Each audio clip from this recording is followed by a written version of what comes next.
My brothers and sisters, what is going on, everybody? This is Steel Sermon in the house on this Wednesday night with another video for you guys. And as always, do me a favor, like, comment, subscribe, follow me on Instagram and on Twitter. Links are posted in the box down below. This video, I already know in this video I'm going to rub a lot of people the wrong way. I know I'm going to get a lot of hate on this video. But if you know me, you know me. I really don't care. I speak my opinion. I speak some observations. I speak what's on my mind. And in the stream that I was in with Steel Twins over the weekend against Philadelphia Eagles, they brought up an interesting point, and I hadn't even considered this until they mentioned it, and I began to think about it a little bit. And I want to know what you guys think down in the comments below about this. So let's talk about Najee Harris in this video. I want to make one thing perfectly clear before I start talking about this. I like Najee Harris. I think he's a smart guy. I think he works hard. And I think that he's a very humble, down-to-earth type of person. But just because you're a nice guy, that doesn't translate to being on the field, to being productive. And last year, Najee Harris, it looked like that he was going to have, he was going to be that guy for us because we took him in the first round last year to be our franchise running back long term. He had 1,200 yards on the ground rushing in his rookie season. And knowing how bad our offensive line is, especially with the run blocking, that is massive props to him right there. So you think that, okay, this guy's not really a downhill runner. He has a little bit of pop in his run. He can burst through holes. The sky's the limit for this guy. All he needs to do is just work on his mechanics and work on finding more open holes, and he's going to be a superstar in this league, right? It hasn't translated this year. It hasn't translated.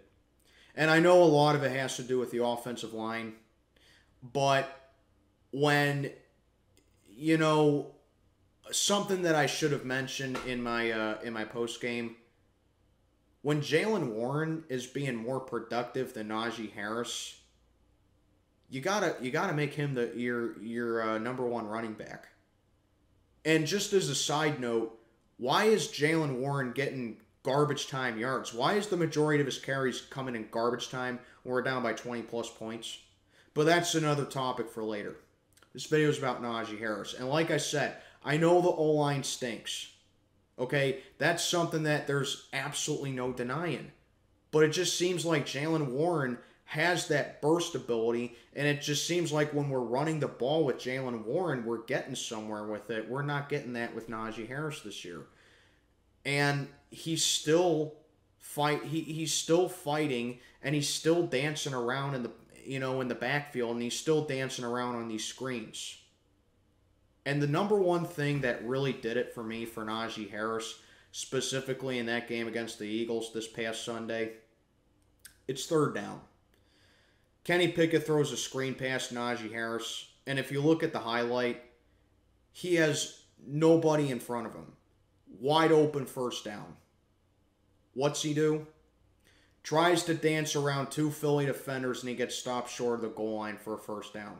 Literally, all Najee Harris has to do is cut to his right, and he's got an easy first down. Granted, we got the first down the very next play, thanks to Najee again, but he does something that I hate when he does this. I mean, it was cool last year, but it's really starting to get annoying now. He hurdles over a defender for no reason at all. I think that was part of the problem why his foot was bothering him and why he injured his foot last year. You'd think for a guy in his second year that he'd learn that he can't be doing that all the time, but he keeps doing it. So, I'm just going to get to the main point of this video. While I'm not completely on board with it just yet, it is getting incredibly harder as the weeks go by to be able to justify Najee Harris for his production and for his ability and for his overall play style. Which leads me into saying, I wouldn't be opposed if the Steelers start listening to trade offers for Najee Harris. I mean, we already traded Chase Claypool today to the Chicago Bears. I'm going to have a whole video out when all these acquisitions are done officially for the Steelers. I'm not going to make separate videos on them, but I know Chase Claypool got traded. But I wouldn't be opposed to the Steelers, starting to listen to trade offers for Najee Harris. Now, what can we get for him in this year? I don't know what we can get for him in this year, just based on his production, just based on, he can probably be a running back by committee type of running back, which is, I think, what the Steelers are trying to do with the offense right now with Jaylen Warren and Najee Harris. But like I said, if that's the case, why is Jaylen Warren getting the majority of his touches in yardage and garbage time? Makes no sense. But what can we get for Najee Harris this year? I think he can be a great depth piece for other teams. I think that he can be a starter on another team that has a better run blocking scheme than us and has a better overall offensive line than us in general. But is that really what Najee Harris is there for? We drafted, like I said, we drafted this guy in the first round last year because we figured that he was going to be our franchise running back. And let's just face it, he's not looking like that franchise running back right now. So I would not be opposed if the Steelers start listening to trade offers for Najee Harris. Because we all know, okay? We all know that the running backs don't really have a huge window of opportunity, especially in today's league. The peak of most running backs are when they're in their early to mid-20s, and they just really don't have a big window of opportunity like, say, quarterbacks or wide receivers do. And if we can get something, a player in return for Najee Harris, the Steelers need to start focusing on positions that they really need to patch up. The entire left side on our offensive line is a disaster. We need a corner real bad. And I'm not just talking about William Jackson III, who I do not want here, but nothing I can do about that, because William Jackson III, there's a reason that guy got benched in Washington, okay? We need corners. We need a true number one wide receiver. And we can get that with draft picks. We got a second rounder from the Chicago Bears in the Chase Claypool trade. But here's the thing. If we can get some capital for Najee Harris in a trade with that, I'd take that as well. Because we're going to have no maneuverability with free agency next year. And we need as much draft capital as we can possibly get if this team is truly committed to a rebuild. That's what rebuilding teams trade for. They trade for draft capital and they cut valuable pieces because they know they can get a good return for it, and you reset your franchise all over again. You fix up your offensive line, draft a lineman in the draft next year with your first pick, and then get a running back when your offensive line's all set. Or you can keep platooning Jaylen Warren and Najee Harris if you're going to keep them, and really use a running back by committee type of run game. And with all these other running backs that are being in the trade talks for, Alvin Kamara's one of them, Jeff Wilson's one of them. Over here, I've heard Kareem Hunt get thrown in the mix a couple of times. There are a lot of running backs that a lot of teams could use right now, and I think Najee Harris could be a good depth piece on other teams when he's supposed to be our franchise running back here. So you want a good comparison for what this Najee Harris situation is. Think of Saquon Barkley. There were a couple years ago, Giants fans were saying we should start listening to trade offers for Saquon Barkley. We should start putting Saquon Barkley on the map. We can get a couple of decent returns for Saquon Barkley. And look at Saquon Barkley now. I think he leads the league in rushing yards right now. That's what I hope that this is for Najee Harris. That he's just Saquon Barkley 2.0. Slow start to his career. Doesn't really get things going. Just takes him a couple years and a change of offensive coordinator or even a change of a head coach to really get his career kick-started. And a better offensive line. But I'm telling you, he will not succeed as long as Matt Canada is his offensive coordinator.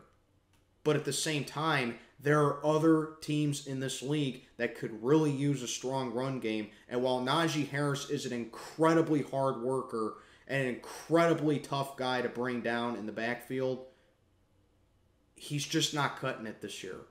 And Jaylen Warren has proven that he's the better running back between the two. So, I know it's not a popular video, but sometimes you got to think outside the box a little bit. And if certain players on this team are not cutting it, then they either need to be cut, they need to go, or they need limitations. I get that we all have favorites. I have favorites too. Oh man, do I have favorites on this team. You know, I like Kenny Pickett. I like George Pickens so far. I like Pat Freiermuth.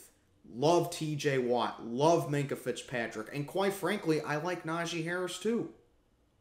But don't you think that if Najee Harris is not cutting it and you still want to keep him, if he continues to play like this in his third, fourth, and even fifth year when he's with the Pittsburgh Steelers, he's still looking like a rookie out there, missing wide open holes, playing on a bum leg, and not using the running back type of committee just because you like his jersey number and just because you like his name because we got him in the first round? Don't you think that you're being more of a player fan and not a fan of the logo? Because this is what I rep, not the player. I rep the logo. And you gotta think as a fan, what is best for the team? You know? And so far, Najee Harris is just not cutting it. I get it. He's young. It's early in his career. You know, he just needs to do this. He just needs to do that. But how many games is it going to take for this guy to start finding wide open holes? How many games is it going to take for this guy to not be dancing around trying to juke out, you know, trying to beat up on these defenders? How many games is that going to take? It's been a year and a half into his career, and he's still trying to do it. Averaging like 40 yards a game rushing. That ain't good for a supposed franchise running back. So, let me know what you think. Do you think the Steelers should be open to trade talks for Najee Harris? Let me know what you think down below. Me personally, like I said, I'm not there yet. I'm not completely there yet. But I'm telling you, as the weeks go by, it is getting harder and harder and harder to defend this guy. But I would not be opposed to it right now. Let me know what you think. This is Steel Sermon checking on out for the night. May God be with you all.